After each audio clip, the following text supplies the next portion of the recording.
Wana wa Mungu tunaishi kwenye dunia ambao wengi wanaishi kwa kufuata mkumbo, wengi wanaishi kwa kuiga na kuangalia wengine wanafanya nini.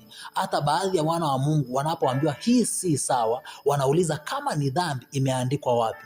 Ngoja nikuambie mtu wa Mungu, tunaishi kulingana na agano binafsi tulilonalo na Mungu wetu.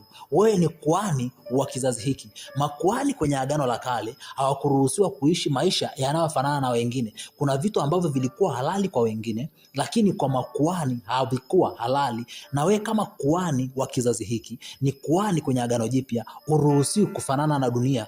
Vinaweza vikawa ni halali kwa wana wa dunia, ni halali kwa watu wengine, lakini si halali kwako. Ni halali kwa watu wengine, lakini si halali kwa mwana wa Mungu. Wengine wanaweza wakavaa visuruali, wanaweza wakavaa vinguo vya kubana, wanaweza wakavaa vimini, wanaweza wakanywa pombe, lakini wewe ni kuhani, umetengwa. Lazima uishi maisha tofauti. Uruhusiwi kufanana na dunia, uruhusiwi kuiga vya dunia. Nisikilize mtu wa Mungu, tafuta kumpendeza Mungu.